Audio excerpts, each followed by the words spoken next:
Baik, Bapak-Ibu sekalian, Assalamualaikum warahmatullahi wabarakatuh. Selamat siang dan salam sejahtera untuk kita semua. Ini saya lihat setelah makan siang, kemudian sedikit berjoget tadi, mudah-mudahan semangat kita masih ada. Saya cek dulu ya, kalau saya bilang saya salam konservasi, jawabannya huha, huha, huha. Gitu ya. Salam konservasi. Ya. Semangatnya belum ada tapi sudah kelihatan ada orang gitu.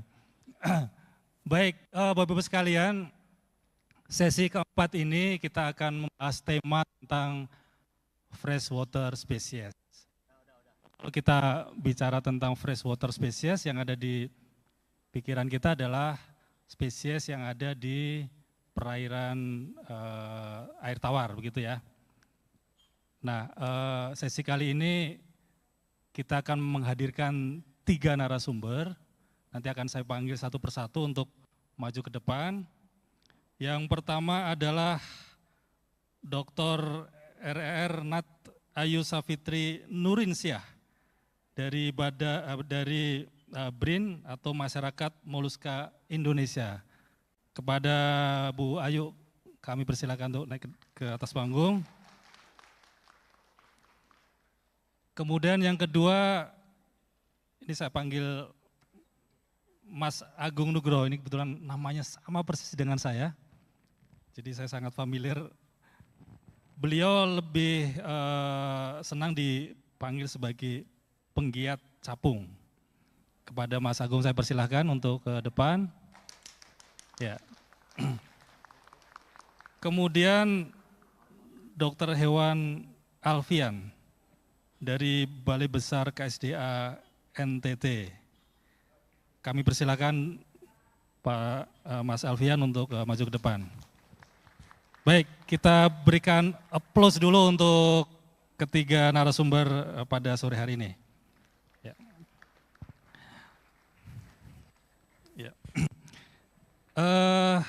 Bapak Ibu sekalian, teman-teman yang ada di auditorium, jadi sesi ini kita akan mendengarkan paparan dari 4 narasumber kita.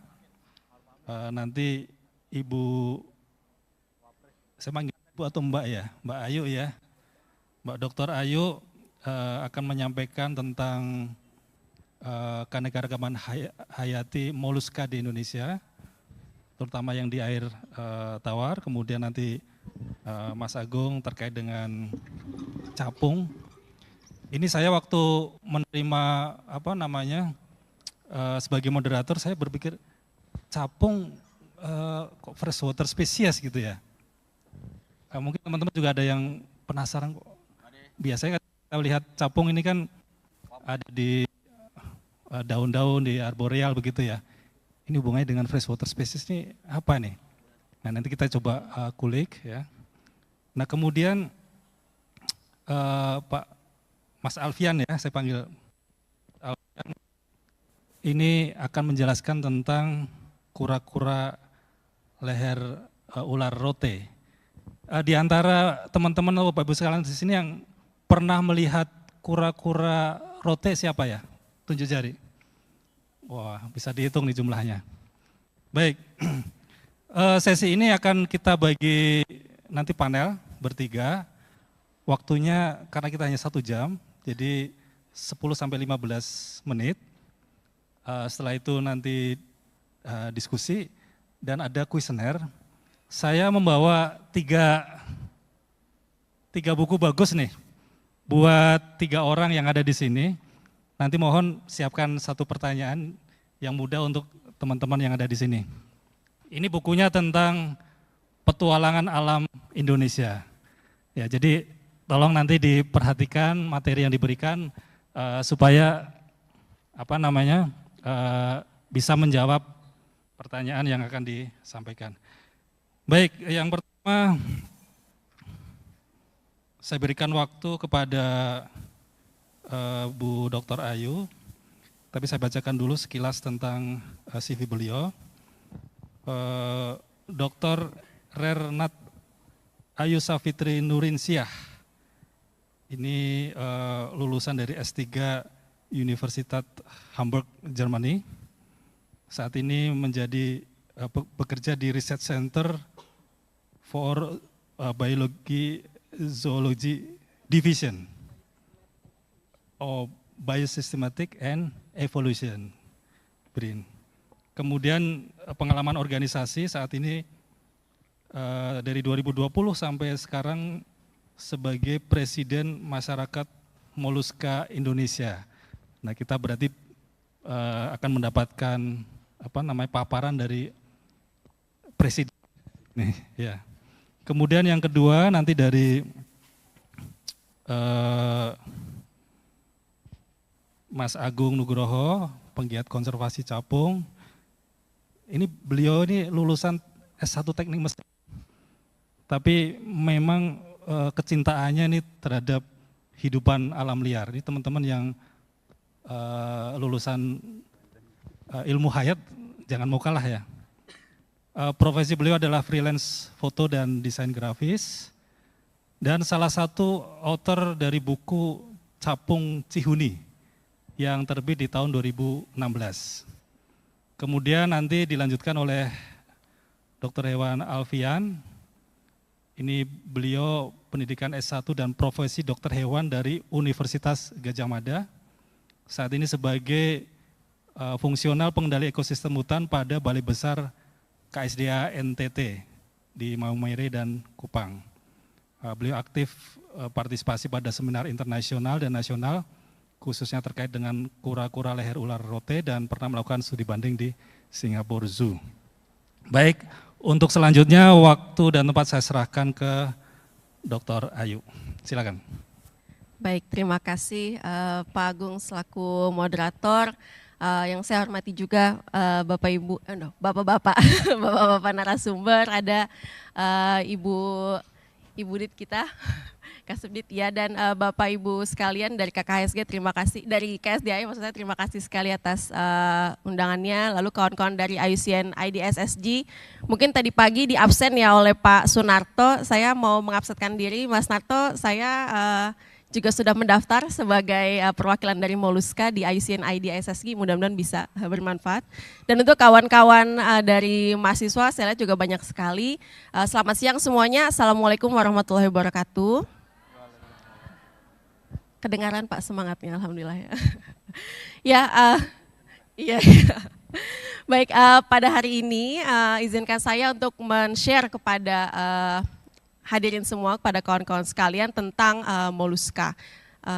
Silakan berikutnya. Jadi banyak mindset yang ada di awam bahwa kalau Moluska itu hanya cumi-cumi, gurita, atau kerang-kerangan, atau bekicot, atau tutut malah. Di sini saya mau share kepada hadirin semua bahwa Moluska itu termasuk salah satu grup fauna yang terbesar di dunia ini gitu kelompoknya.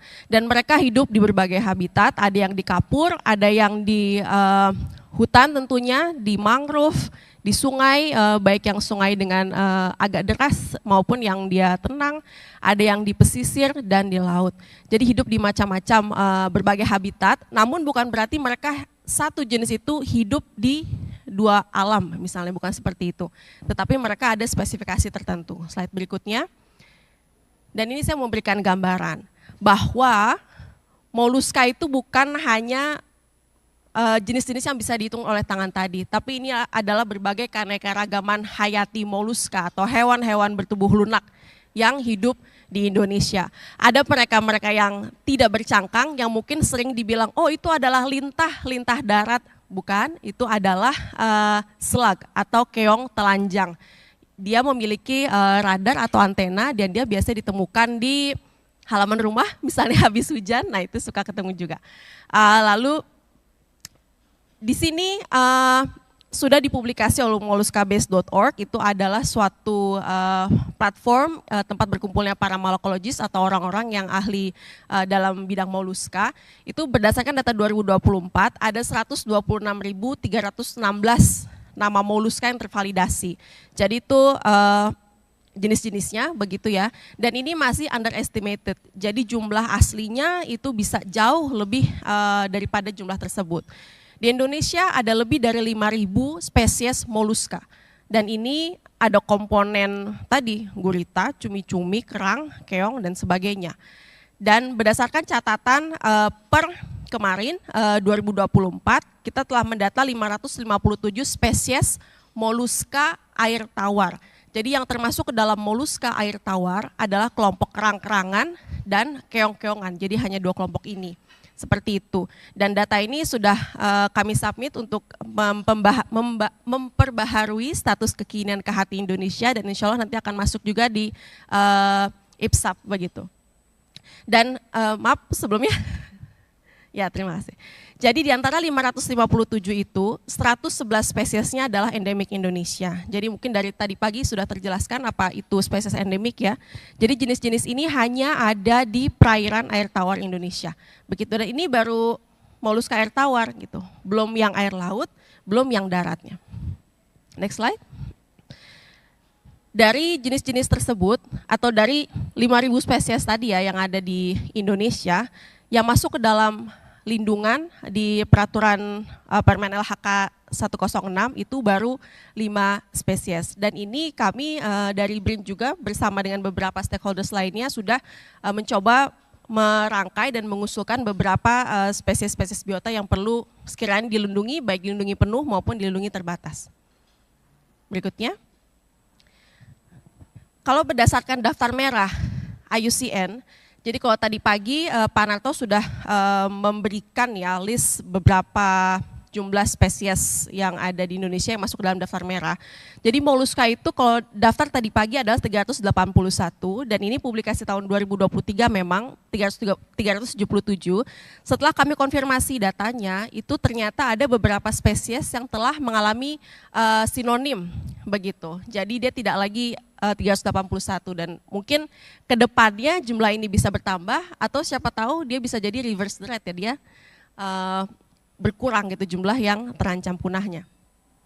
370 maaf belum selesai. Bisa kembali, terima kasih. Dari 377 spesies ini adalah seluruh moluska. Ada 26 spesies yang masuk critically endangered. 13 spesies endangered, 2 spesies near threatened.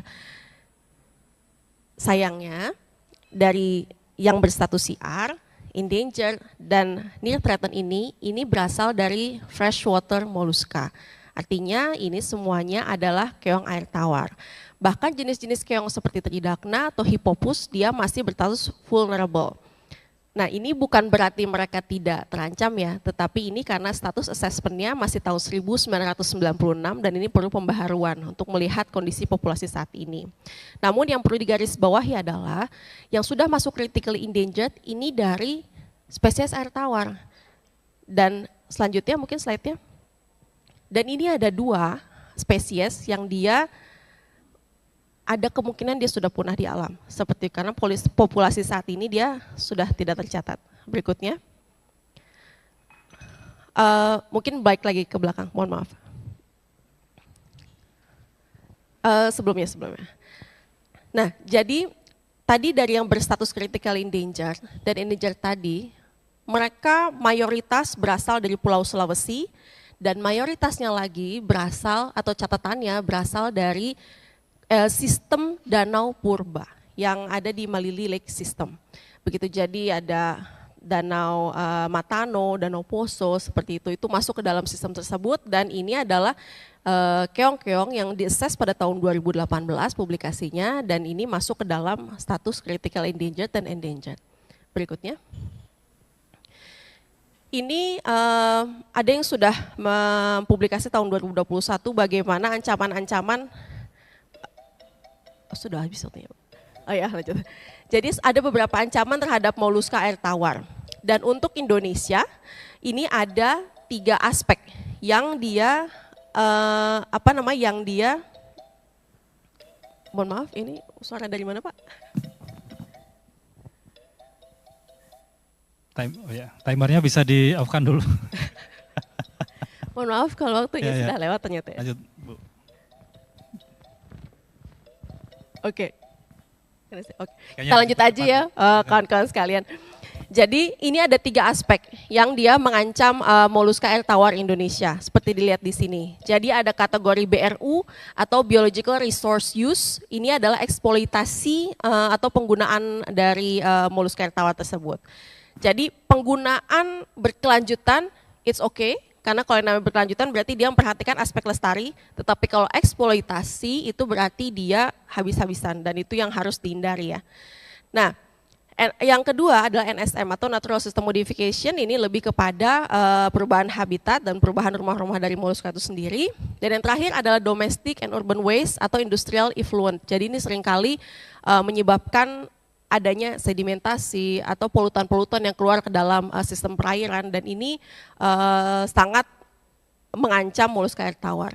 Jadi selain dia mengancam langsung terhadap spesies kerang atau spesies keong yang ada di air tawar, di sistem perairan tawar, mereka secara tidak langsung juga bisa menyebabkan gangguan terhadap ikan-ikan yang sebetulnya ikan-ikan tersebut menjadi perantara siklus hidupnya kerang. Gitu. Jadi ada kerang-kerang tertentu yang dia memiliki spesies ikan tertentu sebagai inangnya. Nah, itu kalau misal ikannya terganggu, maka spesies endemik dari moluska air tawar tersebut juga terganggu. Begitu. Berikutnya. Nah, ini adalah catatan dari IUCN Risk Assessment, jadi ancaman apa saja yang dia mempengaruhi populasi dari moluska air tawar di Danau Purba di Sulawesi. Jadi adanya penambangan, adanya sedimentasi danau tadi, adanya ikan invasif lohan dan akuarium petrate. Jadi memang ada beberapa keong-keong yang dia diperjualbelikan untuk aquaculture begitu. Berikutnya. Dan ini juga menjadi ancaman. Jadi kawan-kawan sekalian, kalau melihat keong mas itu sebetulnya harus sedih ya, karena dia merupakan invasive alien species dan dia merupakan hama. Namun seringkali ada keong natif kita, yaitu pila yang telurnya warna putih ini, dia itu keong asli kita. Jadi kadang ada keputusan untuk mengeradikasi atau membersihkan sawah atau perairan, itu dia turut juga membersihkan keong keong alami kita begitu ya, yang memiliki telur berwarna putih ini. Berikutnya. Nah, sudah ada beberapa upaya konservasi yang dilakukan. Jadi memang kalau berdasarkan undang-undang kita yang nomor 5 tahun 1990, yang sekarang mungkin sedang direvisi ya Pak ya. Jadi memang ada 3 yang bisa kita lakukan untuk upaya konservasi. Jadi yang pertama, bagaimana kita melindungi habitatnya atau sistem penyangga kehidupannya. Dan ini untuk melindungi danau prioritas sudah ada Perpres tahun nomor 60 tahun 2021 terkait penyelamatan danau prioritas nasional. Dan di antara danau-danau tersebut ada Danau Purba tadi di Sulawesi dan ada juga Danau Rawapening yang tadi mengalami ancaman dari keong mas tadi. Yang kedua ada pengawetan keanekaragaman jenis tumbuhan dan satwa beserta ekosistemnya. Jadi di sini salah satu upaya pengawetan sebetulnya dengan kita melakukan koleksi spesimen dan menempatkannya, ya, kalau saat ini ada di Museum Zoologium Bogoriense di BRIN. Jadi kenapa dia harus diawetkan? Karena ini merupakan sistem pencatatan untuk monitoring jangka panjang. Jadi kalau kita simpan dia ke dalam di museum seperti itu dengan kondisi tertentu, itu bisa dicek kembali pada pada 100 tahun berikutnya misalnya, begitu. Karena ada yang di kami yang disimpan spesimen yang dikoleksi tahun 1800-an itu masih ada. Dan yang terakhir tentunya pemanfaatan secara lestari terhadap SDH, dan ini Indonesia memiliki sistem pengkuotaan, terutama yang jenis-jenis yang termasuk ke dalam CITES seperti itu, mungkin tadi pagi juga sudah dijelaskan ya, untuk memastikan kelestarian dari sumber daya hayati. Berikutnya. Dan ini juga walaupun langkah kecil tapi penting dilakukan. Apa itu? Mainstreaming atau pengarusutamaan dan penyadartahuan. Dan ini bisa dilakukan oleh siapapun. Di Indonesia ada yang namanya Masyarakat Moluska Indonesia. Jadi itu tempat berkumpulnya orang-orang pemerhati, penggiat, pencinta ya seperti itu untuk moluska Indonesia. Kami anggotanya ada 252 saat ini dan itu tersebar dari Banda Aceh hingga Papua. Kita di sini ada jurnal, ada buletin, dan di sini ada websitenya juga. Jadi kalau ada informasi-informasi terkait moluska Indonesia, apakah itu distribusi, populasi, bioprospeksi, itu banyak diceritakan atau banyak di-share di sini agar masyarakat, paling enggak masyarakat yang pemerhati dulu ya, terupdate terkait informasi Moluska. Berikutnya, dan ini merupakan slide terakhir. Jadi ini walaupun langkah kecil tapi penting, karena yang namanya tak kenal maka tak sayang ya. Jadi kalau kita tahu atau terinformasi terkait Moluska ini, terkait pentingnya mereka di alam gitu, kita bisa mulai menyayangi mereka, kita bisa lindungi mereka, dan kita bisa peduli terhadap mereka. Karena kawan-kawan sekalian, walaupun langkah kita kecil, itu bisa berarti bagi Moluska Indonesia. Baik, mungkin sekian dari saya, terima kasih. Assalamualaikum warahmatullahi wabarakatuh. Waalaikumsalam warahmatullahi wabarakatuh. Terima kasih Bu Dr. Ayu. Kenal, sayangi, lindungi, dan peduli. Disampaikan ternyata ada juga yang jenis yang sudah punah, extinct ya, hampir extinct ya. Mungkin itu nanti jadi clue nih untuk pertanyaan kuis. Baik, kami lanjutkan lagi ke Mas Agung Nugroho. Kami persilakan, Pak.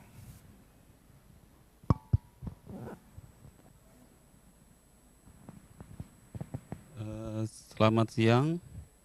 Assalamualaikum warahmatullahi wabarakatuh. Udah ngantuk semua ya? Sama kayak saya.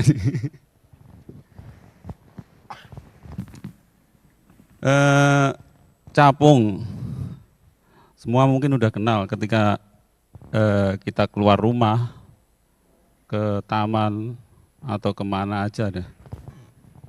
Buka pintu, ada yang terbang-terbang. Tapi, ada tapinya nih. Namanya tahu nggak tuh? Nama spesifiknya, nama jenisnya, banyak loh sebenarnya di Indonesia. Itu yang menjadi PR kita semua, teman-teman terutama yang mencintai capung. Itu dari tahun 1954 yang ditulis oleh Lifting, yang kalau kita para capunger gitu nyebutnya dia mbahnya capung Indonesia, itu dia, karena dia yang mungkin pertama kali mendata yang ada di Indonesia. Coba di yang sampulnya tadi, Pak. Sampul yang awal. Nah, ada yang kenal nggak ini? Capungnya, jangan orangnya ya. Ada yang pernah lihat nggak? Di mana? Jakarta mana spesifiknya? Dekat danau berarti ya? Iya betul berarti. Nah, ini namanya Rheothemis variegata. Dulu kita ketemu di situ Cihuni di daerah Tangerang. Ya, situ itu ada di pertengahan kawasan urban. Jadi banyak udah perumahan-perumahan, di situ ada danau, dan kebetulan danau waktu saya senang motret gitu, itu ada banyak jenisnya. Salah satunya ini. Teman-teman yang Jawa Barat ke sana itu sempat kaget. Ini kok bisa mainan capung ini, padahal mereka nyarinya setengah mati. Itu yang apalagi yang di Jogja itu sekali aja ketemu udah. Habis itu susah nyarinya. Ternyata di Cihuni itu dia banyak sekali. Kalau saya lihat referensi dari negara India itu, dia udah kayak laron mungkin ya. Ini salah satunya. Nah, kalau di Cihuni, capung ini banyak variannya juga, makanya dia disebutnya variegata. Oke, next. Ini tadi menjawab pertanyaan sama Mas Agung, saya sendiri ya. Itu kenapa disebut freshwater itu yang ada metamorfosis tak sempurna kan, capung salah satunya. Di fase kedua setelah telur yang warna oranye itu, tidak semua tapi ya, telur capung itu tidak semua warnanya oranye. Ada yang biru, ada yang transparan. Ini kebetulan saya dapat waktu itu di Kepulauan Seribu, dia udah mati, tinggal abdomennya sama telurnya itu. Dia salah satu capung migrasi, Tramea transmarina. Itu kalau di Kalimantan itu kalau nggak salah banyak sekali itu. Pokoknya begitu saya main ke Sumatera, ke Kalimantan itu ternyata banyak sekali itu. Yang kedua itu yang naiad, atau kadang ada yang nyebut larva, ada yang nyebut nimfa. Itu naiadnya capung yang bawahnya itu namanya Ictinogombus decoratus. Dia matanya terpisah. Kalau capung biasanya kan kalau disebut capung kita asumsinya ke Anisoptera. Kalau disebut capung jarum itu ke Zygoptera.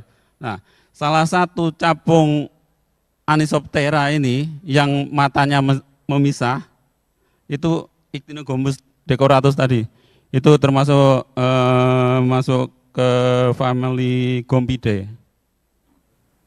Dia yang naiad tadi itu hidupnya bisa berbulan-bulan di air. Makanya dikenal dengan freshwater species. Semakin bagus perairan, tentunya akan semakin bagus kehidupan capung, semakin banyak spesies yang timbul. Bukan timbul serta-merta ya. Dia mungkin merasa nyaman di air, merasa dapat makanan yang banyak, vitaminnya cukup. Leyeh-leyeh sajalah di dalam air, jadi agak lama gitu istilahnya kalau di Jawa. Kemudian kalau udah keluar jadi capung, dia nggak akan lama. Bisa tergantung itu juga sih, tergantung kondisi juga, terus tergantung dia jelajah kemana, makanya ada enggak. Jadi antara perairan dan daratan tempat mereka nyari makan itu sangat penting. Kenapa capung disebut bioindikator, itu salah satunya dari situ. Oke, next.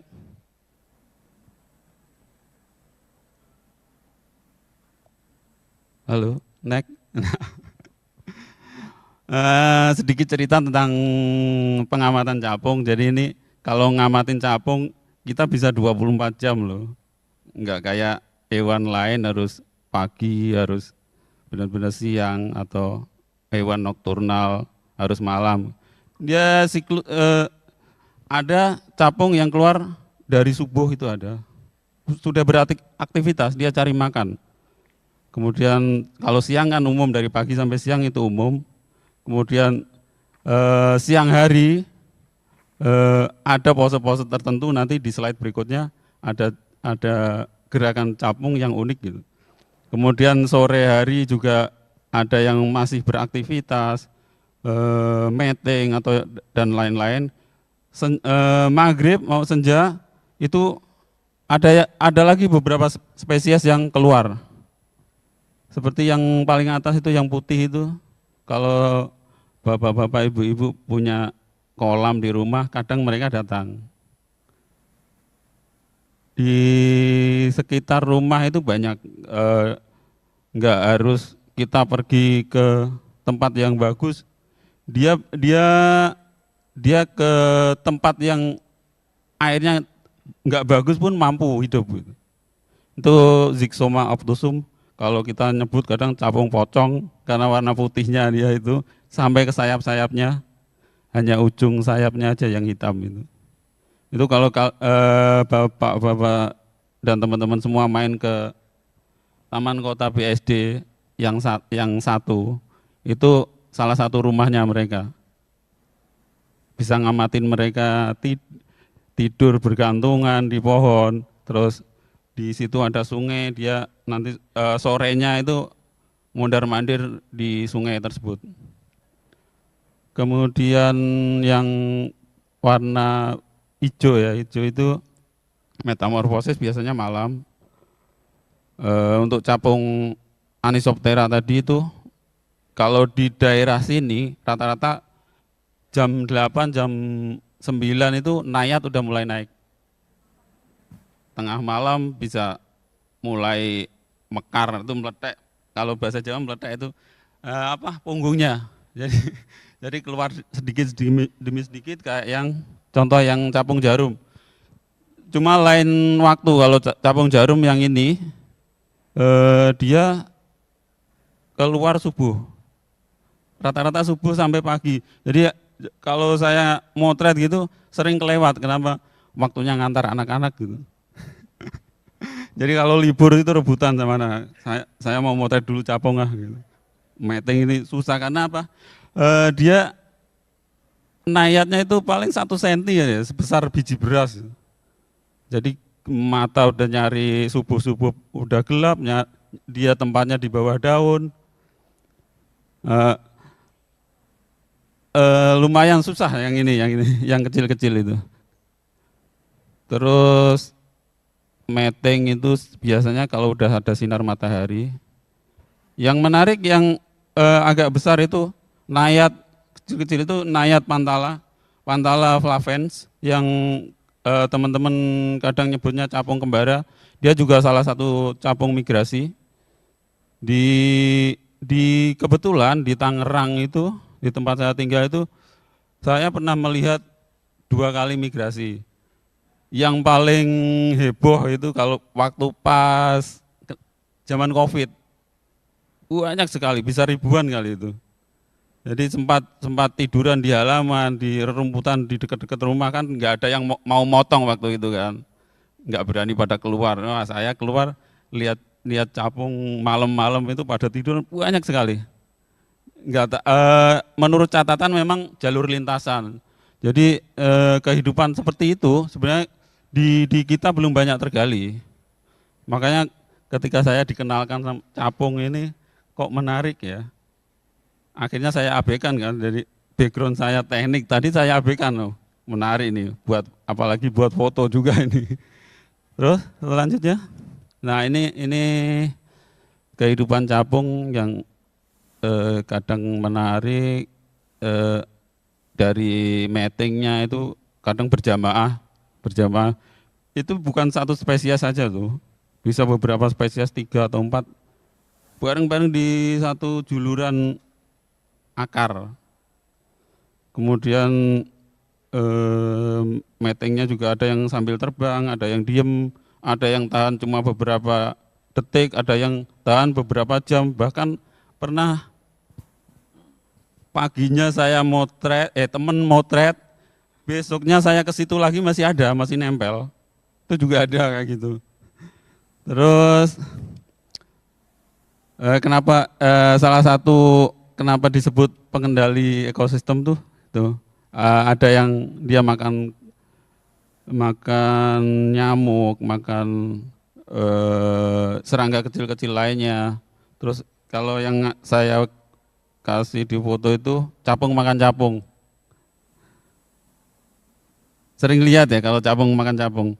Terutama spesies itu, spesies yang sering kita temui baik di daratan rendah sampai daratan tinggi itu ada tuh, Ortetum sabina. Kemudian ada lagi yang pojok itu suka makan kupu. Jadi nanti pemerhati kupu-kupu jangan protes ya. Ternyata ada tuh capung yang suka kupu. Oke, selanjutnya. Ini tentang perairan tadi. Ketika bicara capung pasti nggak jauh-jauh dari perairan, karena mereka memang hidupnya dari situ. Capung naruh telur di dekat-dekat air, dia akan lama di dalam air, ganti kulit bahkan bisa sampai 15 kali sebelum menjadi capung sejati ya. Itu begitu keluar, dia juga butuh tempat buat makan, buat beraktivitas, buat nyari pasangannya. Itu dia nggak harus dekat-dekat sama kawasan nimfanya tadi. Jadi kadang capung yang gede-gede itu bisa juga datang ke rumah kalian, ke halaman kalian, kayak ke maghrib itu yang sering nyasar ke lampu itu ginakanta. Nah itu salah satunya. Dia kalau ginakanta itu uniknya itu dia naruh telur bukan di air. Jadi kadang di daun-daun yang kering gitu. Tapi pasti tidak jauh-jauh dari air. Bisa dipercepat, Mas. Oke, selanjutnya. Nah ini jumlah capung di dunia sekitar 500-an, di Indonesia 900-an plus minus ya. Katanya data lebih dari itu. Kemudian di Jawa ada 140-an. Itu juga bisa naik, bisa turun. Jadi kepunahan cepat sekali dan bukan mungkin kepunahan lokal atau pindah kemana itu cepat sekali kalau capung. Terus di Cihuni, kalau di Cihuni itu 41. Jadi sepertiga di Jawa bisa dilihat di Cihuni. Nanti teman-teman yang tinggal di sekitar Jakarta dan sekitarnya itu bisa lihat ke Cihuni. Walaupun sekarang nggak sebagus dulu. Mungkin tinggal 30-an, tapi masih ada lah. Kemudian ada data dari LIPI itu di tahun 2014, nanti bisa di cross check lagi. Terus selanjutnya ini ancaman terbesar tetap ke habitat. Begitu habitat menyempit, air banyak pencemaran, dia akan menghilang atau menyingkir. Jadi utama kita untuk mencegah hal tersebut harus mengembalikan atau memelihara habitat yang lebih baik. Gitu. Capung sendiri karena datanya memang minim, saya sendiri dulu waktu bikin buku itu nyari data itu setengah mati karena nggak ada yang nggak kenal ke ahli capung di Indonesia itu siapa. Terus yang biasa harusnya ditanyain itu ternyata orang-orang luar semua gitu. Jadi mau nggak mau saya beli buku buat referensi itu dari orang luar yang pernah bikin buku juga, yang kalau di Kalimantan itu ada yang Sungai Wen itu, terus dari Singapura juga, terus ada bantuan juga dari teman-teman IDS, Indonesian Dragonfly Society, dia banyak membantu. Memang dorongan dari dia, jadi bisa terbit, bisa kenal capung gitu. Selanjutnya. Ada. Nah, ini karya teman-teman dari karya Indonesia sendiri, anak-anak Indonesia sendiri. Saya nggak tampilkan yang dari luar. Saya pengennya kalian-kalian yang buat. Jadi mulailah mendata dari sekarang. Kalau belum tahu kita kenali dulu, biar sayang katanya tadi ya. Nggak usah jauh-jauh kok. Begitu habitat capung nanti hilang, cerita juga hilang. Makanya waktu bikin buku capung itu kita dikejar-kejar itu habitat itu berapa tahun lagi pasti hilang. Ternyata benar, bukan hilang sih. Jadi udah berubah, benar-benar berubah. Dari yang dulu airnya bening, bagus, kita ketika langit biru-biru, sekarang tertutup rerumputan. Untuk ngilanginnya juga susah itu. Itu dari saya. Kalau dari teman-teman itu biasanya ada ucapan salam dari capung. Nah itu salam capung teman kita, karena capung tidak biasanya tidak berkawan dengan petani, bukan tidak berkawan dengan petani. Tanamannya nggak akan dirusak oleh capung. Makanya sering kita sebut capung adalah teman kita. Sekian, wassalamualaikum warahmatullahi wabarakatuh. Waalaikumsalam warahmatullahi wabarakatuh. Makasih Mas Agung. Menarik ternyata ya dari bahas capung, kalau kita lihat foto-foto yang dihasilkan luar biasa. Dan ketemu ternyata memang hampir setengah dari daur hidupnya ini di perairan begitu ya. Makanya dia disebut sebagai freshwater species dan mempunyai peran penting sebagai bioindikator kesehatan lingkungan. Tentu tadi dijelaskan ada banyak tantangan dan apa yang bisa kita lakukan ya. Baik, selanjutnya kami persilahkan kepada Mas Alfian, Dr. Hewan Alfian dari Balai Besar KSDA NTT untuk menyampaikan program konservasi kura-kura rote. Waktu dan tempat saya serahkan. Baik, terima kasih. Selamat siang semuanya. Assalamualaikum warahmatullahi wabarakatuh. Salam sejahtera untuk kita semua. Om Swastiastu, Namo Buddhaya. Baik, saya meminjam kata-kata Bu Ayu tadi, tidak kenal maka tak sayang. Siapa di sini yang kenal kura-kura rote? Saya rasa masih sedikit ya. Karena ini termasuk satwa yang hampir punah, seperti itu. Nah, sekarang mari kita kenal lebih jelas tentang kura-kura rote. Lanjut.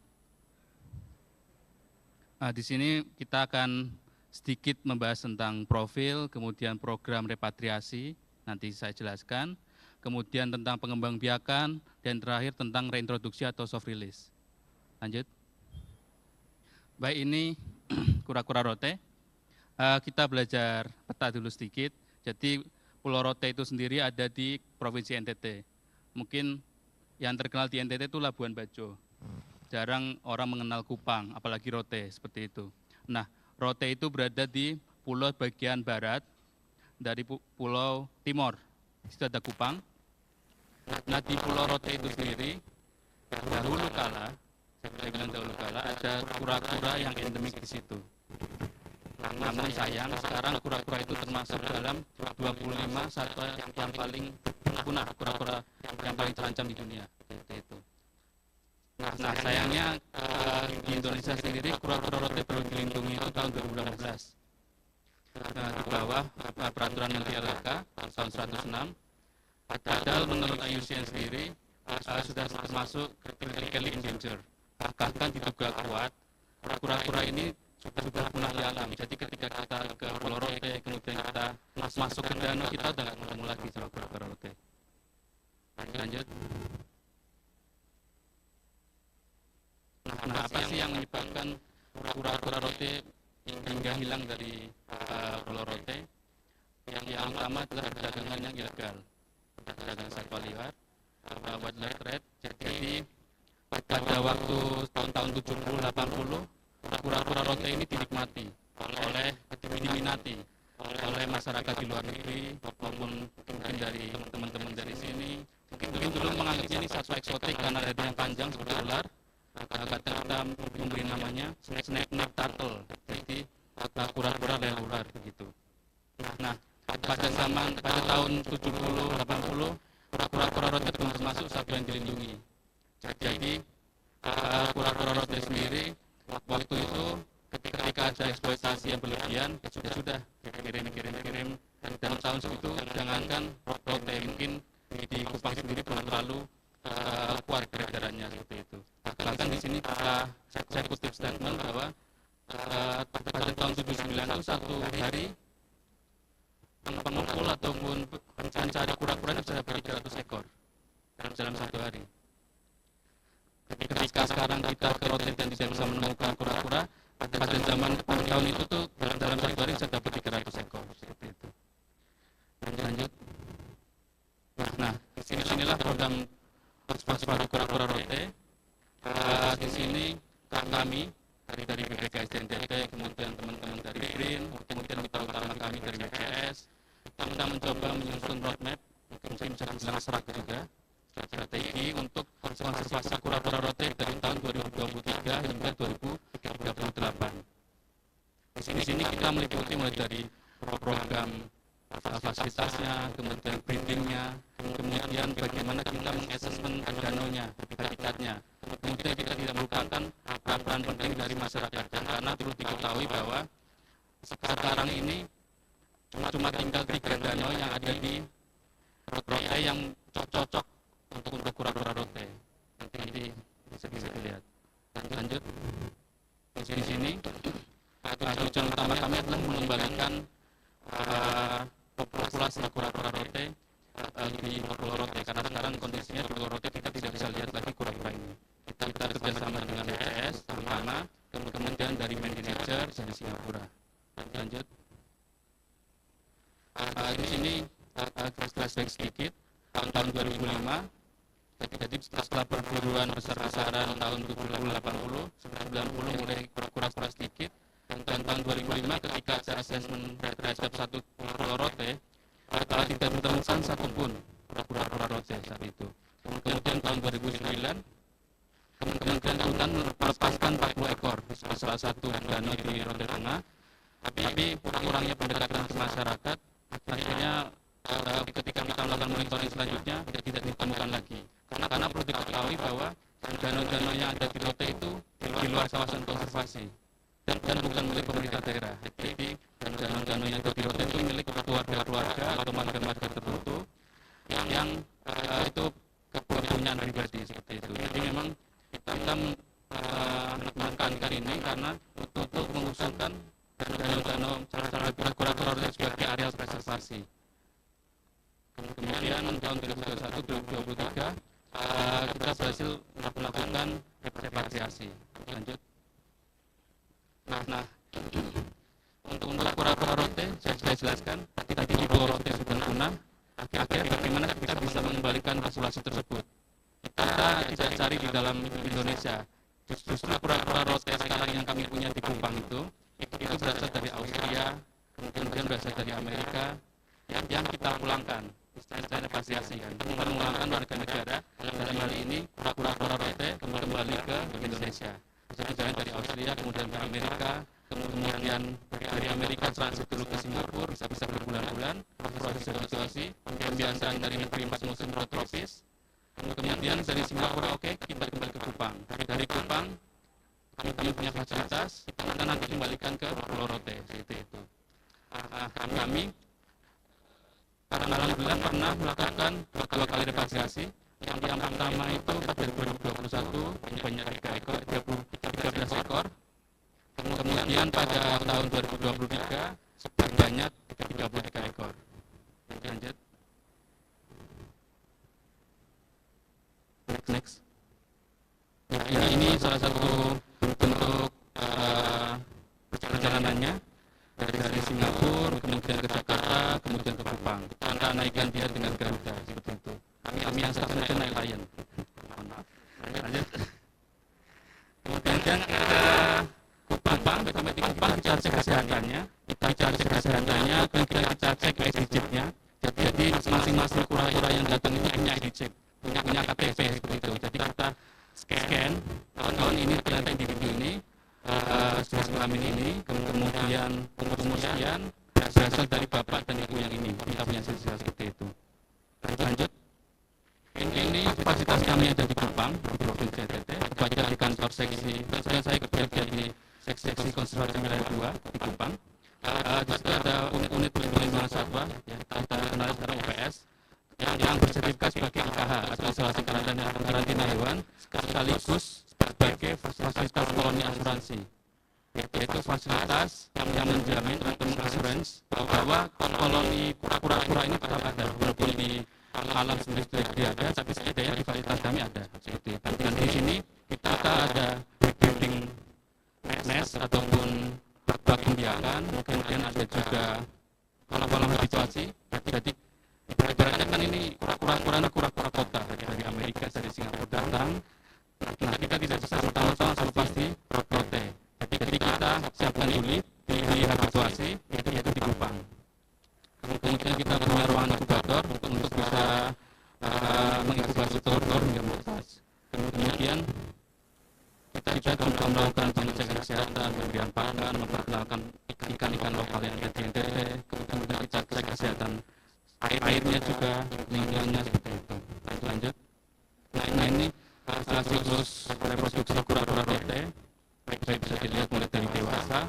kemudian kawin dalam air, kemudian naik dia biasanya malam hari merayap naik ke pasir atau tanah, kemudian bertelur. Telurnya mungkin sekitar 11 sampai 20 butir. Kita inkubasi selama 2 sampai 3 bulan, akhirnya menetas seperti itu. Lanjut. Ya, baik. Jadi bikin program ataupun pengembangan biakan.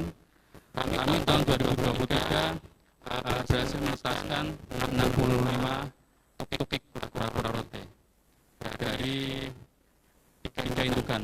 Dari 3 indukan, yaitu repatriasi pertama ada 2 indukan, repatriasi kedua ada 1 indukan.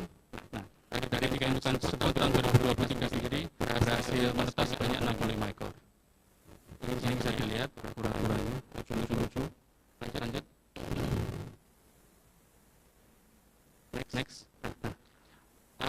Salah satu keuntungannya kura-kura transit di Kupang ini adalah satwa yang kita sebagai orang Indonesia sedang pegang selama setidaknya 20 tahun terakhir.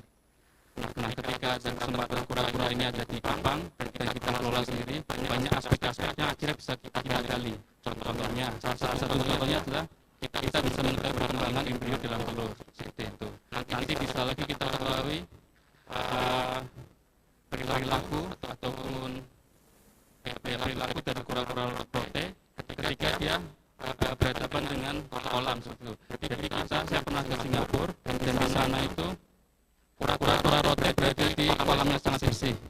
Ketika kita pindahkan ke Kupang, kita taruh di kolam habituasi itu yang ada lumpurnya, ternyata muncul yang kita baru tahu perilaku yang namanya mengumpul diri di dalam lumpur. Nah, itu kan selama ini kita tidak pernah tahu. Jadi ketika kita nanti ke rote, ke danau, salah satu yang kita cari itu kita masuk dalam lumpur untuk cari kura-kuranya. Seperti itu. Oke, lanjut. Ini Pulau Rote. Tahun 2015 teman-teman dari Litbang Kupang, sekarang BPSI, melakukan asesmen terhadap 35 danau yang ada di Rote.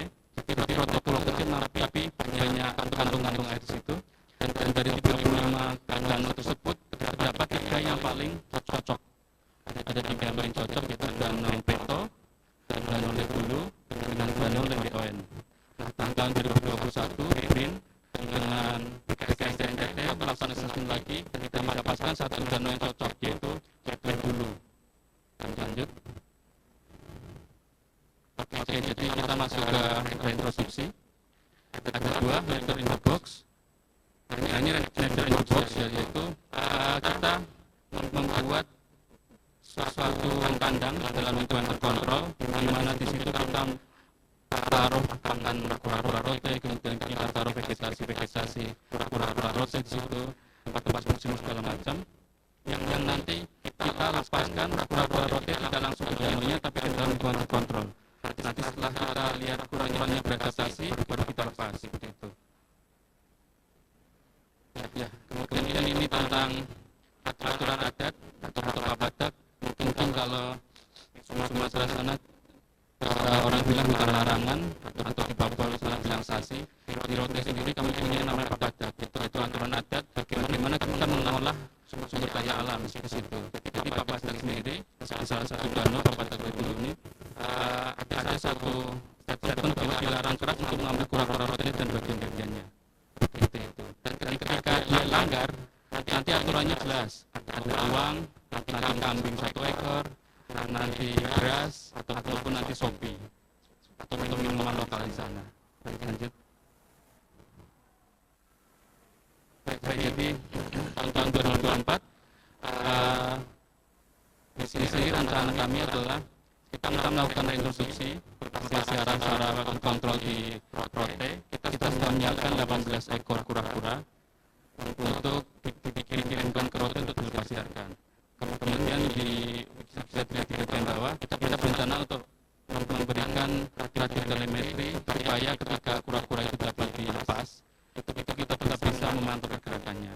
Kemudian repatriasi batch 3, kita sedang menjalin komunikasi dari Bronx Amerika supaya bisa mengirimkan lebih banyak kura-kura ke Kupang.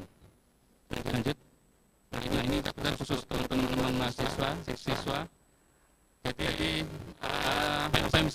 masukan terhadap mungkin kura-kura rote. Mungkin kalian tidak kura-kura rote, tapi saya harap awareness atau pengetahuan tetap berjalan, kemudian melaporkan ketika lihat satwa-satwa yang dilindungi itu dijual-belikan online ya sekarang ya. Melakukan volunteer atau internship pada fasilitas konservasi, dan yang terakhir riset. Jadi kita memang kekurangan riset di Indonesia, jadi terutama tentang satwa-satwa yang ada di sini. Jadi saya sepakat dengan Mas Agung ya. Dia selama ini mencari data tentang capung dari teman-teman, jadi sama-sama di Indonesia ini data tentang kura-kura rote khususnya itu sangat sedikit. Jadi saya minta dengan teman-teman untuk bisa ikut dalam melakukan konservasi kura-kura rote. Next. Baik, terima kasih. Cukup dari saya. Assalamualaikum warahmatullahi wabarakatuh. Waalaikumsalam warahmatullahi wabarakatuh. Terima kasih Pak Mas Alfian, menarik sekali ya tentang kura-kura rote, kura-kura leher ular rote. Tadi disampaikan ini merupakan spesies yang menurut IUCN critically endangered. Tapi di 2018 statusnya sudah dilindungi Mas ya. Jadi ada upaya perlindungan di tingkat nasional dan ada banyak upaya tadi dilakukan ya, seperti repatriasi, ada breeding program, ada reintroduksi, perlindungan habitat termasuk Astri Law tadi Pak Padar ya. Dan ternyata dari 35 danau di Pulau Rote hanya 3 nih yang suitable habitat untuk dilakukan program pembiakan di sana. Mungkin nanti jadi dulu untuk pertanyaan Mas. Baik,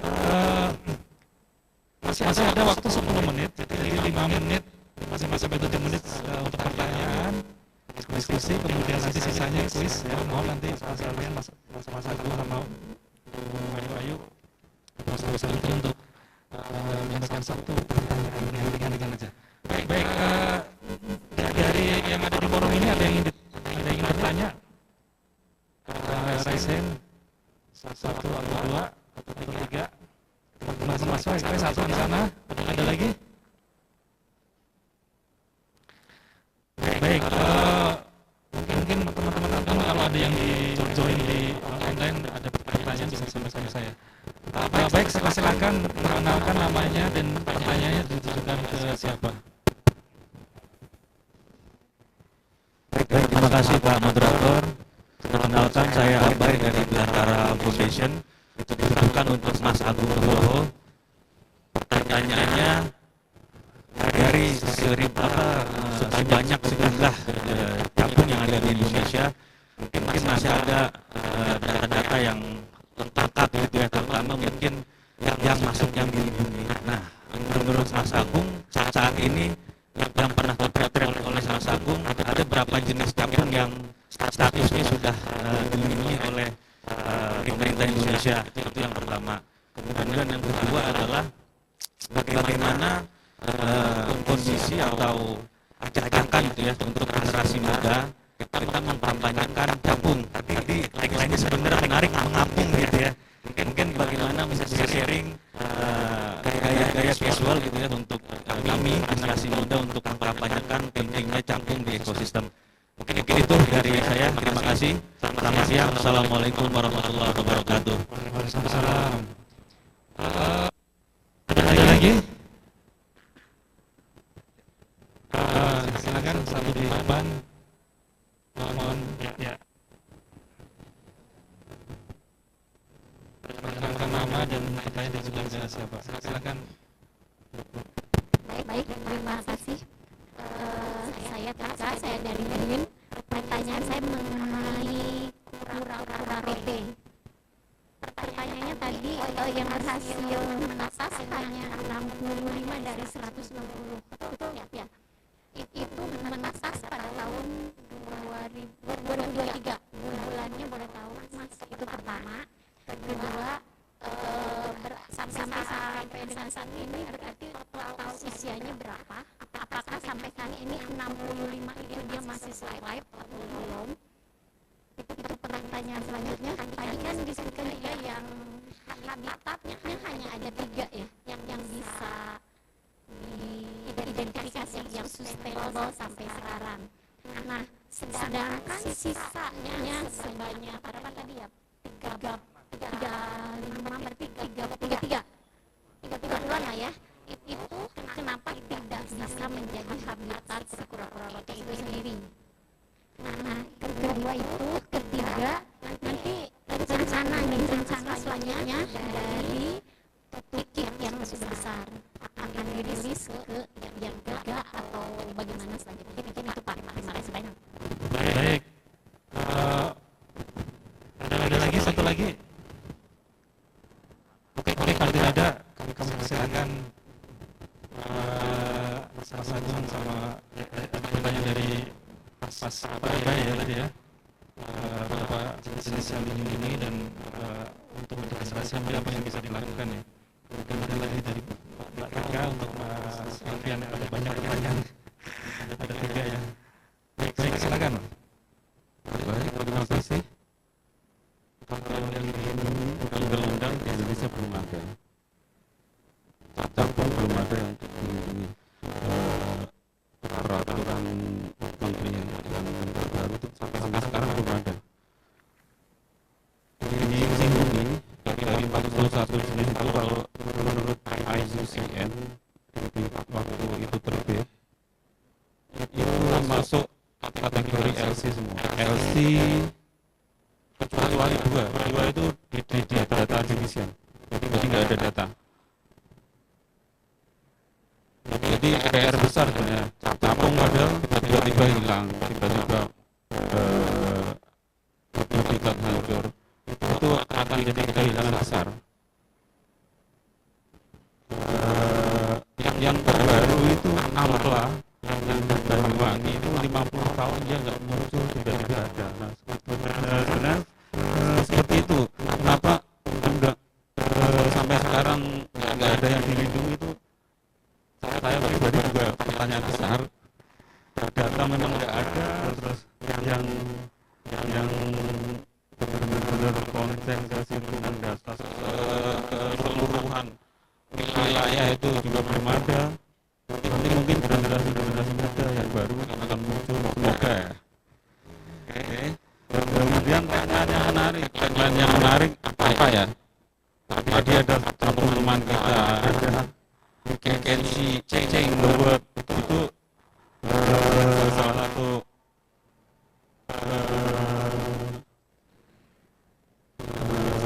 slogan dulu waktu IDS bikin buku tentang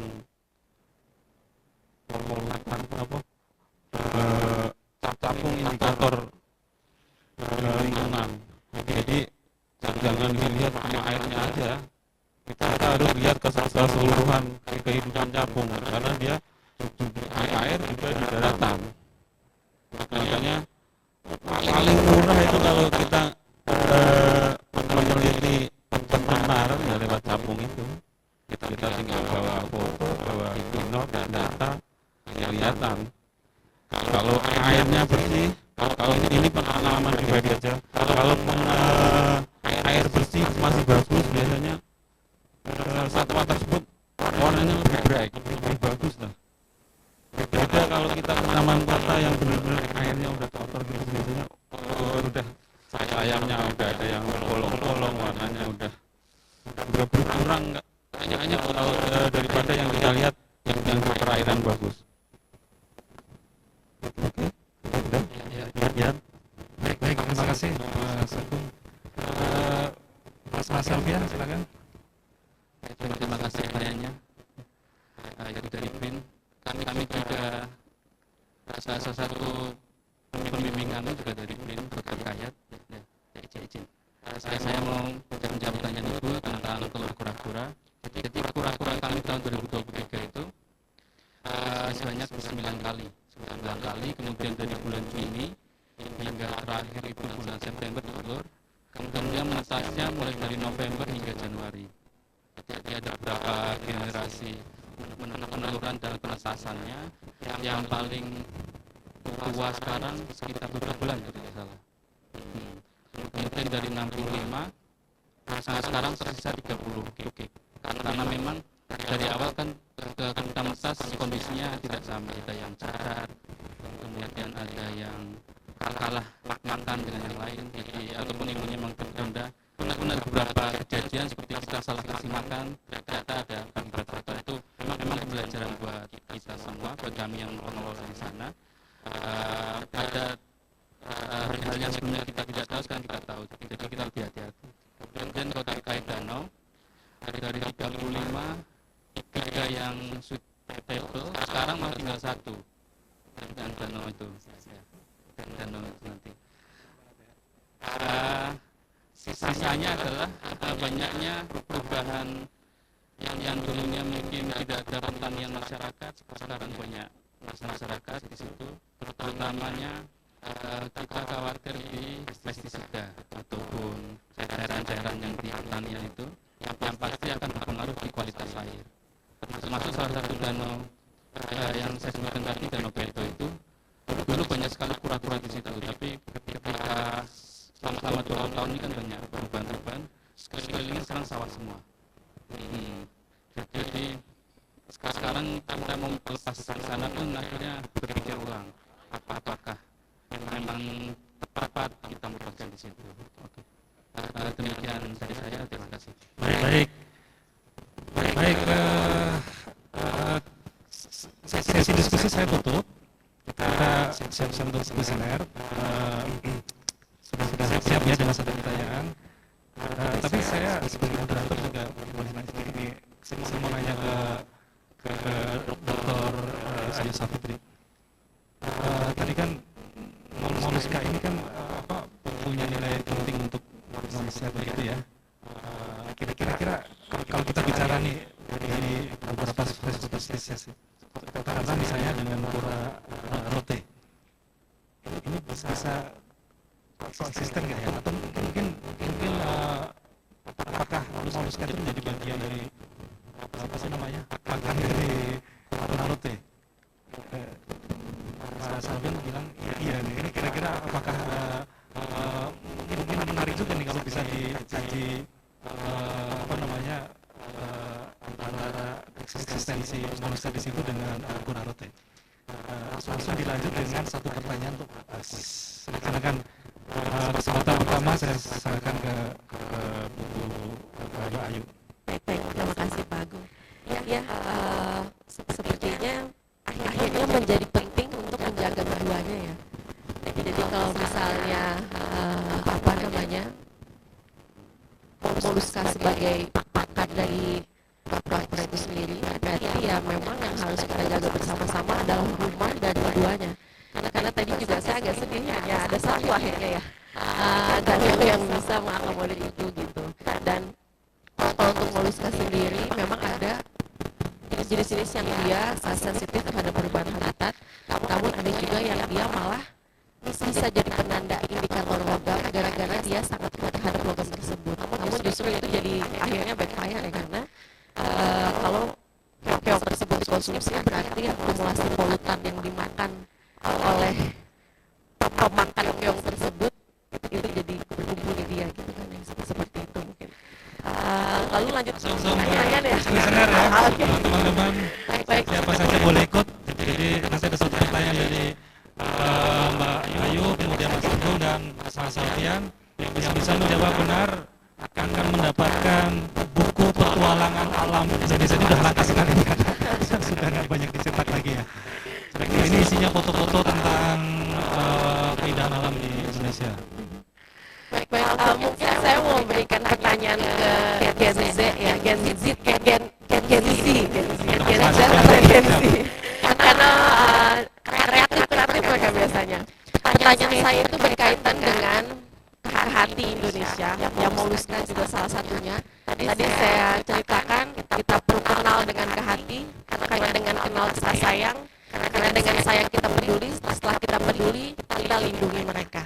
Nah, untuk para kawan-kawan Gen Z, kira-kira langkah kecil apa yang saudara-saudara bisa lakukan saat ini untuk menyebarluaskan informasi keanekaragaman hayati Indonesia? Itu aja.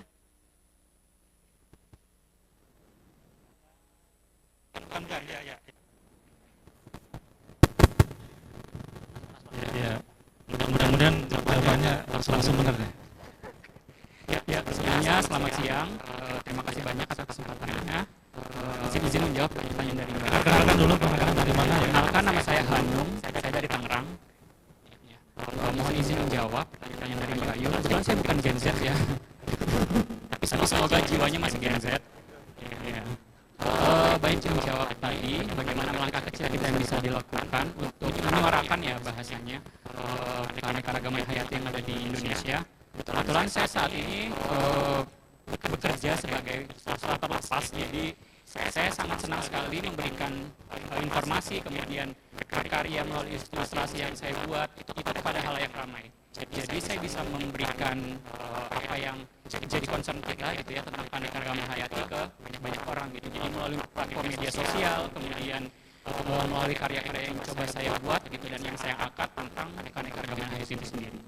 Oke, gimana Mbak Ayu? Betul? Jadi langkah konkretnya hari ini langsung bikin ilustrasi ke hati ya. Oke, tepuk tangan dulu. Langsung diterima, Mas. Ya, terima kasih ya. Oke, kuis yang kedua. Silakan Mas Agung. Saya ingin lebih mempopulerkan capung karena banyak yang belum kenal. Jadi pertanyaan saya berkenaan sama nama capung. Saya sebutkan beberapa jenis capung yang selama ini kita lihat dua aja. Jadi bahasa Latin, bahasa Latin ya. Browsing. Tunggu dari ini nih yang di pakai jilbab hijau. Ya. Dua saja. Nama Latin loh. Ya, baik. Terima kasih atas kesempatannya. Saya Novisa Sabila dari Cilacap. Untuk nama spesies capung yang ditemui, kedua diantaranya itu Orthodrome sabana dan Potamarca femina. Mana Mas? Betul. Oke, terima kasih. Sip. Ya, Mbak Sabila dari Cilacap hijau sekali nih. Ya, terima kasih Mbak. Ya, oke, yang terakhir Mas Alfian, silakan Mas. Pertanyaan dari saya, danau apa yang paling cocok? Nama danaunya apa? Ada yang tahu? Ada tiga tadi. Siapa? Tadi ada yang di depan. Boleh ya, Bu Badia? Boleh ya? Siapa? Saya cari. Oh ya, oke, kiri. Silakan Mbak. Boleh kalau mau browsing. Atau mau nanya saya juga boleh. Ya, mohon mic-nya. Lagi aja boleh nggak? Satu dari tiga sebutin satu betul. Oh boleh satu aja. Dan Danau Ledulu. Ya, betul. Oke. Perkenalkan dulu namanya siapa Mbak? Halo, nama saya Dini dari Belantara, dari Jakarta. Oh dari Jakarta. Oke. Mbak Dini silakan. Oh ya. Baik ya. Dia.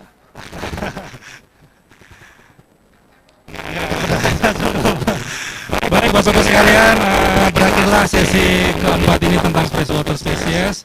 Kita berikan applause dulu untuk semua narasumber. Ada satu pantun dari saya. Dari NTT ketemu kura leher ular rote. Melintasi sungai jernih Cihuni untuk jumpa capung warna-warni. Di antaranya tersebar jenis-jenis moluska yang penting untuk kita. Pekan ke hati menampilkan banyak ilmu berarti, meresap di hati, menggugah untuk kita peduli spesies untuk tetap ada sampai hari nanti. Terima kasih. Kurang lebihnya mohon maaf. Bila tahu Assalamualaikum warahmatullahi wabarakatuh.